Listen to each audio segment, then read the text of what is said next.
Sziasztok! Ez a meditáció kezdőknek rész. Hasznos tippek kezdő meditációhoz. Tarts velem! Meditáció kezdőknek hasznos tanácsok. Első és egyik legfontosabb pont, hogy nagyon sokan túl misztifikálják ezt a meditáció témakört, de tulajdonképpen a meditáció az egy egyszerű és természetes folyamat. Tehát nem kell túlbonyolítani, nem érdekes, hogy hogyan csináljuk. Sokan megragadnak annál egyébként, hogy hogyan csinálják, ahelyett, hogy csinálnák. Tehát a legfontosabb, hogy kezd el. A második, az pedig, hogy igazából bárhol tudsz meditálni. El sem kell túl bonyolítani, lehet akár séta közben, munka közben, hogyha egy kellemetlen meeting közben vagy, és nagyon felhúztak például. Csak egy pillanatra figyeled a légzésre, ahogy megnyugszik, ezt is nevezhetjük meditációnak. Akár leülsz, és akkor úgy, vagy kényelmesebb, ha fekszel, az is meditáció. Teljesen mindegy, bárhol tudod csinálni. A harmadik pont, az pedig, hogy érezd magad kényelmesen.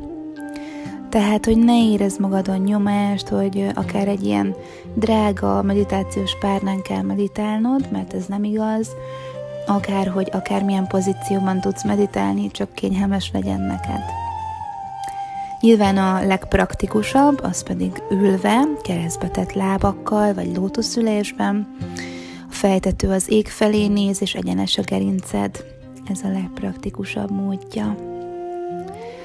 Aztán a következő pont, az pedig, hogy ne ijedj meg attól, hogy az elméd az nem fog egyből lecsendesülni. Ez teljesen rendben van, jó?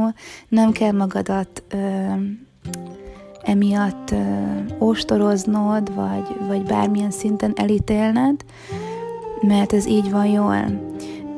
Edzük az elménket, gondolj erre, és próbáld meg a gondolataidat, amik jönnek, barátságos megfigyelőként tekinteni.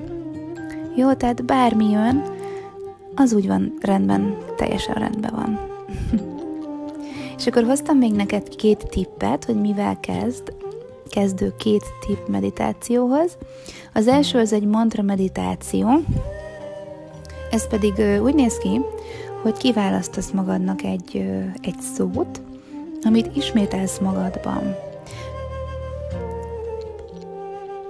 Ami egy szuper ez a technika, mert így egy dologra fog koncentrálni az elméd, és sikerül elég jól lecsendesíteni ezzel az egy szóval.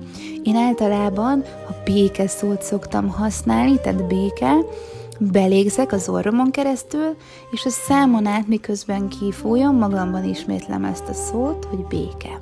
Tehát belégzek az orromon, kilégzek a számon, béke. Magamba ismétlem.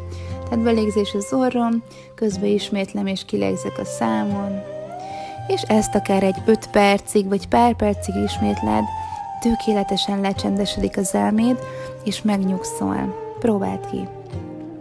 A második meditációs tippem, az pedig az, amikor a levegővételre koncentrálunk, mégpedig úgy, hogy kiválasztunk egy testrészt. Én például a hasamat, a pocakomat szoktam kiválasztani, mert ez az egyik legkönnyebb figyelni, vagy akár a mellkasodat is kiválaszthatod, és miközben levegőt veszel, megfigyeled, ahogy ez a testrész elemelkedik, és visszasüpped a levegővétel hatására, és akkor ezt a pontot figyeljük pár percig, és ugyanúgy megnyugszik a tested, az elméd, és felfrissülsz.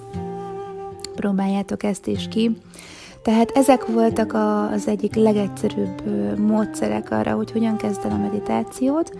Idővel meg fogod látni, hogy minél többet gyakorolsz, annál nyugodtabban tudsz majd elmélyülni és meditálni, és sokkal jobban meg tudod majd élni a pillanatok örömét a mindennapokban.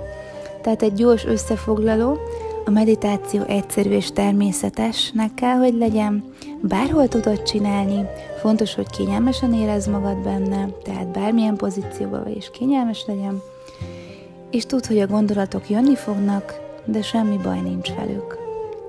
Remélem hasznos volt ez a rész, ha bármilyen kérdésetek van, akkor írjatok a Yoga Barn Budapest Facebook vagy Instagram oldalán nekem egy üzenetet. Kívánom, hogy szeretet és fény járja át a napotokat. Namaste!